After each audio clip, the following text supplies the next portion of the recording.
చిట్టా నంబర్ 4లా ఇలా మనం ఒక కొత్త వింత తెలుసుకుందాం.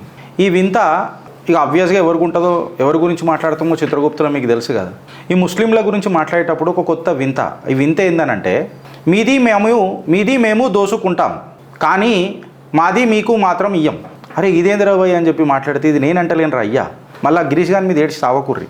ఇగో టైమ్స్ ఆఫ్ ఇండియాలో వచ్చిన కథనం. వాళ్ళు ఏమంటారు తెలుసా, ఈ ముస్లింలు ఆర్గాన్ డొనేషన్ ఏదైతే ఉంటో వాళ్ళైతే తీసుకుంటారట, కాకపోతే ఎవరికి దానం చేయరట. అందుకే అన్న మీది మేము తీసుకుంటాం, మాది మాత్రం మీకు ఇయ్యం. ఇది ఎడికేనైతుంది రా భయ్ అని చెప్పి మాట్లాడుతున్నా. ఈ మాట నేనంటలేను, టైమ్స్ ఆఫ్ ఇండియాలో వచ్చిన కథనం ఫ్రెండ్స్. మళ్ళొకసారి చెప్తున్నా, out of 241 brain dead patients వాళ్ళ అవయవాలు దానం చేస్తే సుమారు 1000 మందికి జీవం దొరికింది. ఇది నేను మాట్లాడతలేను, this is an absolute data that has been the data abstract from Times of India newspaper. వాళ్ళు ఏమని రాసిండ్రో చూడండి. జీవన్ దాన్ అనే ఒక organ transplantation authority Jeevan Dan వాళ్ళు ఏమని చెప్తున్నారు, 241 బ్రెయిన్ డెడ్ పేషెంట్స్ల నుంచి సుమారు 1000 మంది బెనిఫిషరీలకు ప్రాణం కాపాడినం అని చెప్పి చెప్తున్నారు ఈ పారాగ్రాఫ్లో. అందులో ఇంకొకటి కూడా క్లియర్ కట్గా ఏం చెప్తున్నారంటే 2013 నుంచి 2016 వరకు డేటా తీసుకొని చూస్తే సుమారు ఏదైతే 1000 మందికి జీవనం దొరికిందో, కొత్త జీవనం దొరికిందో ఈ జీవన్ దాన్ కార్యక్రమం కింద, ఇందులో 241 బ్రెయిన్ డెడ్ పేషెంట్స్ ఎవరైతే అవయవాలు దానం చేసిండ్రో అందులో ఒక్క ముస్లిం కూడా లేడు అని చెప్పి చెప్పిండ్రు.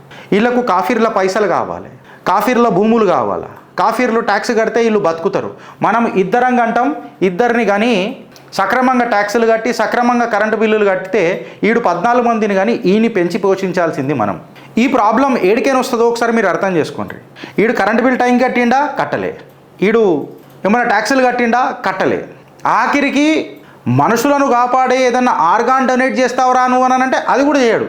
కానీ కాఫీర్ కానీ రక్తం కావాలా, కాఫీర్ కానీ అవయవాలు కావాలా, కాఫీర్ కానీ పైసలు కావాలా.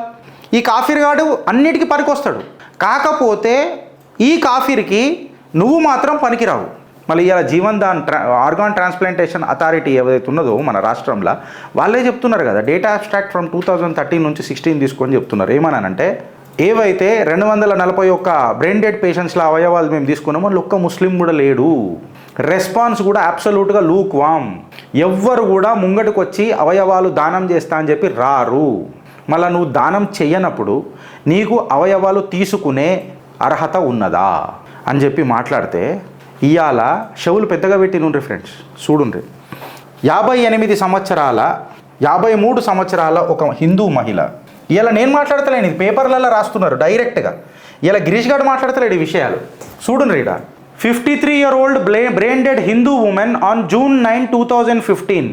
53 సంవత్సరాల హిందూ మహిళ. టైమ్స్ ఆఫ్ ఇండియా అబ్సల్యూట్గా రాసింది. ఇట్లానే రాయాలా,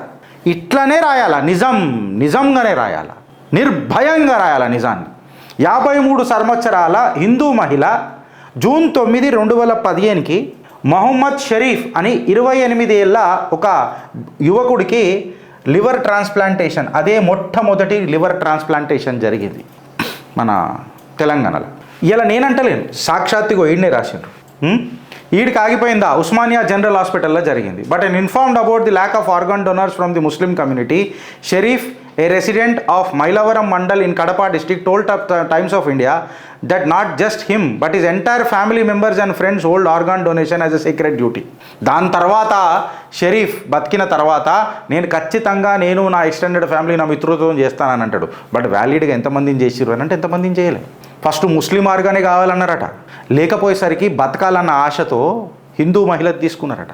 ఈడ కూడా మతతత్వం, మమతల హోమం అని చెప్పి మన సనాతనం గురించి మనం మాట్లాడుకుంటే వీళ్ళేమో మతతత్వ హోమం అని చెప్పి చేస్తారు. ఇప్పుడు మతతత్వ విద్వేషాలు ఎవడు రెచ్చగొడుతున్నారా? ఇక్కడికి ఆగిపోయింది అంటే ఇది కాగలే. ఈ మన ఆర్గాన్ ట్రాన్స్ప్లాంటేషన్ అథారిటీ జీవన్ దాన్ ఏదైతే ఉన్నదో వాళ్ళు మన నాంపల్లి ఎమ్మెల్యే జాఫర్ మిరాజ్ ఉన్నాడు కదా, జాఫర్ని కలిసి అరే మీరు చెప్తేనన్నా మీ వాళ్ళని ఇంటర్ వచ్చి రాబోయి ముల్లా మౌలవి గల్ల మాటిని పంచాయతీలలో పడుతున్నట్టున్నారు, మళ్ళీ చెప్తే జర చేస్తారేమో అంటే కూడా లూక్ వామ్ రెస్పాన్స్ వచ్చిందంట. రెస్పాన్స్ ఏం పెద్దగా ఆశాజనకంగా లేదంట. ఇప్పుడు చెప్పుర్రి ఫ్రెండ్స్, ఇప్పుడు చెప్పుండ్రి వీళ్ళని ఎట్లా మెచ్చుకోవాలా అని అంటున్నా నేను. ఎక్కడ మెచ్చుకోవాలా అని చెప్తున్నా. ఏమన్నా మాట్లాడితే ఇప్పుడు నేను మాట్లాడిన మాటలు కావు కదా ఇవి, నేను పేపర్లలో వచ్చిందే తీసుకొని మాట్లాడుతున్నా. అయితే నేను డేటాని చాలా వాల్యుయేట్ చేస్తా, చిత్రగుప్తులం కదా, ఈవెన్ పేపర్లో రాసింది కూడా మేము డైరెక్ట్గా నమ్మం. ఇప్పుడు మేము కొంచెం వెరిఫై చేసి చూస్తే ఇది వాస్తవమా కాదా నాకు ముస్లింలు చెప్పుర్రు. ఇప్పుడు వ్యాక్సిన్ల మీద కూడా ఫత్వా జారీ చేసిన ఎడారి జాతీలది. వ్యాక్సిన్ల మీద కూడా మళ్ళీ పోలియో తీసుకోవద్దు, వీళ్ళు తీసుకుంటారో లేదో నాకు తెలియదు, తీసుకోవద్దు. ఎందుకు చెప్పాలి చూడరు ఫత్వాలు. వ్యాక్సినేషన్ ఈజ్ హరామ్ అంట. మజ్లిసుల్ ఉలెమా ఆఫ్ సౌత్ ఆఫ్రికా అది స్ట్రిక్ట్లీ ప్రొహిబిటెడ్ ఇన్ షరియా అంట, షరియాలో దాన్ని నిషేధిస్తుందట ఫత్వా అని చెప్పి జారీ చేశారు.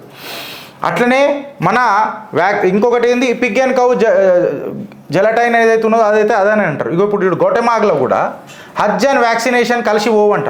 ఎవరైతే హజ్ పోవాలనుకుంటున్నారో, వ్యాక్సినేషన్ కంపల్సరీ తీసుకోవాలనుకుంటున్నారో వాళ్ళు హజ్ చేయొద్దు, ఎందుకంటే అది హరాం అని చెప్పి వీళ్ళు సర్టిఫికేషన్ ఇస్తున్నారు.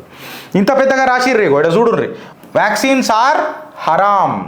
ముస్లిం health watch and Majlisul Ulema www.muslimhealthwatch.org ఆధారాలతోనే మీ చిత్రగుప్త. అయితే ఇది కరెక్టేనా అని చెప్పి కొంచెం మనం జర డ్రిల్ డౌన్ చేసి చూస్తే చిత్రగుప్త ఆధారాలతోనే పోతుంది. కాబట్టి ఇప్పుడు గిరీష్ గారు మాట్లాడితేనేమో మీకు మండుతుంది. మళ్ళీ ఇప్పుడు యాస్మిన్ మొహమ్మద్ అనే ఈ మహిళ ఏమని అన్నదనంటే, అవును కరెక్టే, ముస్లింలు కాఫీర్లది రక్తం తీసుకుంటారు, కాఫీర్ల పైసా తీసుకుంటారు, కాఫీర్ల అన్నీ తీసుకుంటారు, కానీ కాఫీర్లకు తిరిగి ఏమన్నా ఇస్తారు అని అంటే అది ద్వేషం, విషబీజం అని చెప్పింది. నేను అనలే, చూడండి మీరే. Yes, this is true. You are allowed to take a కాఫీర్ organ to save your life, but you are not allowed to save a కాఫీర్ life with one of your organs. నువ్వు రెసిప్రొకేషన్ చేస్తావా? నువ్వు ఆ మమతల హోమానికి ఏమన్నా ఆహుతి ఇస్తావా? ఏమి ఇవ్వవు. నువ్వు త్యాగం అనేది నీ జిందగీలో లేదు. ఇది నేననలే, యాస్మిన్ మొహమ్మద్ అని అన్నది. వీళ్ళు చూడుర్రి ఫత్వాలు జారీ చేస్తారు ఏమనని, బ్యాంక్ ఎంప్లాయీని పెళ్లి చేసుకోవద్దట. ముస్లింల ఇలా దిమాకులు చూడుర్రి. ఆ షమా మొహమ్మద్ కూడా మొన్న ఏమనన్నది, నంబర్లు అంతా ఎవరు కనబెట్టిర్రు, మ్యాథమెటిక్స్ అంటే ముస్లింలు కనబెట్టిరట. ఇక్కడ బ్యాంక్ ఎంప్లాయీని పెళ్లి చేసుకోవద్దు అని అంటే నంబర్లు మ్యాథమెటిక్స్ ముస్లింలను కనబెట్టిర్రు అన్నట్టు. అలాగే మన ఆధారాలు చూపుతారా మళ్ళీ అన్నట్టు, ఆధారాలు ఏం చూపరాళ్ళు.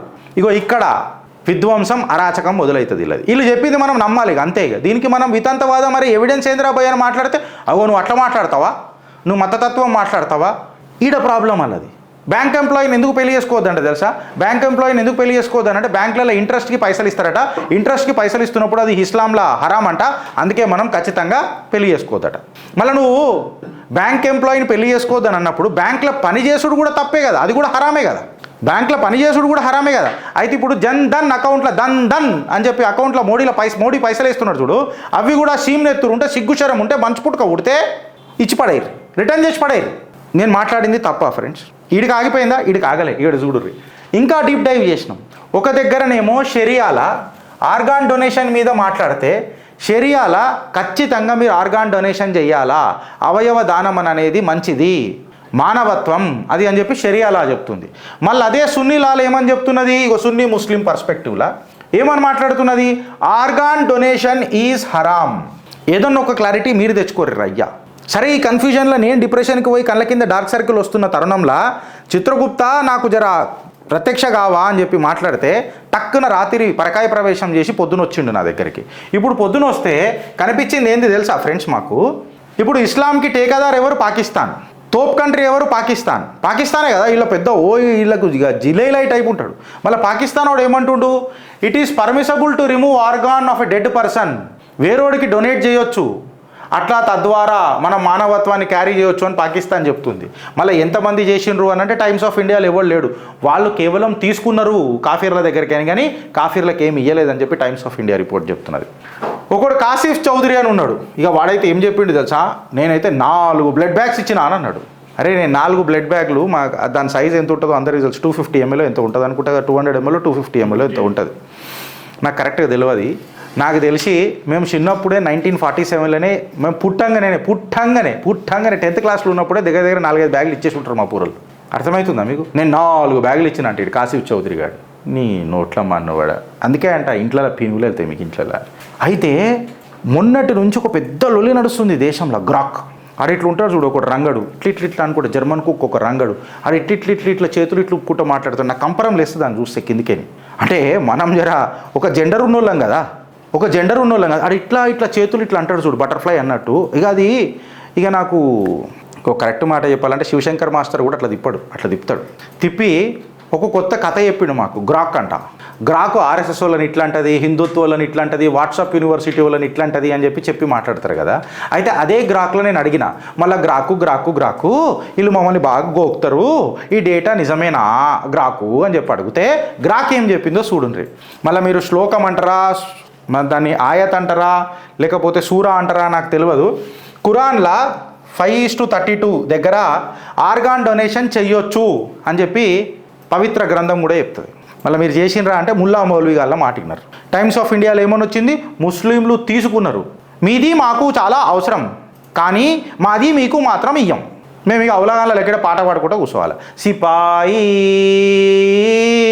అని అనుకుంటా.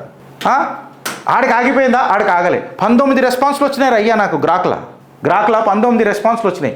అందులో వచ్చి చూస్తే గ్రాక్ ఏమన్నదో తెలుసా, A 2023 systematic review in the Transplant International highlighted that Muslims in the Western countries often cite religious uncertainty or family opposition as the reasons for lower donation rates అని చెప్పిండ్రు. అంటే వాళ్ళు ఏం చెప్తున్నారు, డేటా లేదు గ్రాక్లో కూడా, ఉంటే కదా ఇయ్యనీకే, ఉంటే ఉంటుంది, కంకిలో పొట్టు ఉన్నది డేటా. 2023 నుంచి సిస్టమేటిక్గా అంటే గ్రాక్ ఇట్లా మంచిగా రాసింది అనమాట. అదే నాసుంటోడు నేను ఇట్లా రాస్తుంటే నేనేమంటుంటే గంట కంకిలో పొట్టున్నది, బంకచెక్క మాసపత్రం ఉన్నది డేటా అని చెప్పి రాస్తుండే నేను తెలుగులోనైతే డైరెక్ట్గా. 2023 సిస్టమ్ ప్రకారం వీళ్ళ దగ్గర లేదు. వీళ్ళు డొనేషన్ ఎందుకు ఇయ్యరు అని అంటే ఫ్యామిలీ అపోజిషన్స్ అయితే అంట, అరే ఆపునా పుర్జే మాతో డొనేట్ కరు, పుర్జే డొనేట్ కర్ దియేతో ఓ హరామే అని ముల్లా మౌలవి గారు చెప్తారు కదా, గా డేటా. ఇలా గ్రాక్ కూడా వీళ్ళకి చెప్పేసింది. మళ్ళీ గ్రాక్ చెప్పింది కూడా నిజమేనా? అరే ఎందుకంటే వీళ్ళ మీద వీళ్ళు ఎట్లానంటే వీళ్ళు బాత్తారు హూరోలుగా. ఇప్పుడు వీళ్ళు కరెక్టా కాదా అని తెలుసుకోవాలి కదా. ఈ గ్రాక్ కూడా తప్పనంటారు వీళ్ళు, వీళ్ళ నెత్తిలకు వచ్చిందే కరెక్ట్ అంటారు వీళ్ళు. నీకు అర్థమవుతుందా? అట్లా ఇప్పుడు షమా మొహమ్మద్ అని అన్నది కదా, మ్యాథమెటిక్స్ మేమే కనిపెట్టినా, మళ్ళీ మనం ఆన్సర్ మళ్ళీ నువ్వు తప్పని అనొద్దు, తప్పని అన్నామనుకో ప్రభుత్వాలు కూడా మమ్మల్ని తొక్కుతాయి. ఈ సంతుష్టికరణ రాజకీయాలలో, అపీస్మెంట్ పాలిటిక్స్లలో నేనేం చేసినానంటే గ్రాకు చెప్పింది నిజంగా కరెక్టేనా అని చెప్పి వాళ్ళకే ఒక వన్ ఆఫ్ ది రెస్పాన్స్ చెప్పిపోతే ఒక ముస్లిం మహిళ ఒక డేటా పెట్టింది. ఏ data? Annual report on ethnicity differences in the organ donation and transplantation. ఒక డేటా పెట్టి తను ట్వీట్ కొట్టింది. ఏమని కొట్టింది ట్వీటు? జైనాబ్ ఏ ఖాన్ ఏమని కొట్టిందంటే, ముస్లింలు ఆల్కహాలు హరామైనా తాగుతారు, కాకపోతే ఆర్గాన్ డొనేషన్ ఇయ్యరు. కేవలం ఇప్పటిదాకా 0.12% ఆఫ్ ది ఆర్గాన్సే డొనేట్ చేసిరు. Out of 19% of the organs donated, 18% of the liver transplants, 16% of the liver transplant due to alcohol consumption. ముస్లింలల్లా ఓన్లీ 0.12% ముస్లిం వాళ్ళకి ఇచ్చారు, మిగతా వాళ్ళకి ఎవరికి వెళ్ళంటే ఇట్ ఇస్ ఆల్మోస్ట్ నెగ్లిజిబుల్. మీకు అర్థమవుతుందా ఫ్రెండ్స్ అని చెప్తున్నా. వీళ్ళ పంచాయతీ అంతా ఎట్లుంటుంది అని అంటే వీళ్ళ లొల్లే ఇట్లుంటుంది. ఇక వీళ్ళు ఎట్లుంటుంది అని అంటే లీగల్గానో ఇల్లీగల్గానో నీ దగ్గరకు వస్తారు. నీ దగ్గరకు వచ్చి నీకు వాళ్ళకు భాష వచ్చినా రాకపోయినా ఏం చేసినా నీ కల్చర్తో సంబంధం ఉన్నా లేకున్నా వాళ్ళకేం ఫరక్ పడదు. ఫస్ట్ శరణార్థునై వస్తారు, తర్వాత శరణం అంటారు, తర్వాత నీ మరణమే నా ధ్యేయం అని చెప్పి మాట్లాడతారు. ఇలా యూరోపియన్ కంట్రీస్లలో కూడా గదే అవుతున్నది. వాళ్ళకు నీ కల్చర్తో అసలు ప్రభావితమే ఏముండదు. నీ లాస్ ఏమున్నాయి, నీ దేశంలో చట్టాలు ఏమున్నాయి, వాళ్ళకి అసలు సంబంధమే ఉండదు. ఎందుకంటే నీ చట్టాన్ని వాడు షరియా చుట్టం చేసుకుంటాడు కాబట్టి, తర్వాత షరియానే ఉండాలని చెప్తాడు కాబట్టి. నువ్వు వితంతవాదం చేసినా, అరే అయ్యా షరియా ఉన్న దేశాలన్నీ సంకనాకిపోయినా ఏది మంచుకున్నది నువ్వు అక్కడ పోయి ఉండొచ్చు కదరా అని అంటే, ఈడ షరియా చేస్తే దానికంటే మనం మంచుకుంటామని అని అంటాడు. అంటే వాళ్ళు బిచ్చం ఎత్తుకుంటుంటే మనం బట్టలు ఇప్పి బిచ్చం ఎత్తుకోవాలి అంతే, మంచుకుంటామనంట ఆ దృష్టిలో. ఇక దాని తర్వాత ఏమవుతుందో మనందరికీ తెలుసు. నిన్న కూడా ఒక వీడియో పెట్టిండు ఔరంగాని బొద్దలగడ్డ మీద ఏమైనా మాట్లాడితే ఆ వీడియోలలో బాగా అయింది. నాగ్పూర్ పిఎస్కి, నాగ్పూర్ పోలీసు వాళ్ళకు, యోగి ఆదిత్యనాథ్ గారికి, పిఎంఓకు, ఇంకా ప్రైమ్ మినిస్టర్ ఆఫీస్కి, హోమ్ మినిస్టర్ ఆఫీస్కి దాన్ని ట్యాగ్ చేశారు. మీరు ఔరంగాని బొందలగడ్డ కాడికి పోతే మీ గర్దన్ సురక్షితంగా పెట్టుకోండి అని చెప్పి కూడా వీడియో పెట్టిండు. నా దగ్గర ఉన్నది, అది పెట్టమంటే పెడతా. నాకు అనవసరమైన మాటలు ప్రొజెక్ట్ చేసుడు ఇష్టం ఉండదు కాబట్టి చెప్తున్నా. సో ఎవడు మనోడు అని అనేది మీరు ఆలోచిస్తారా లేదా అని చెప్పి మాట్లాడుతున్నా. ఆలోచిస్తారా లేక అనుభవిస్తారా? భారత్ మాతాకి జై.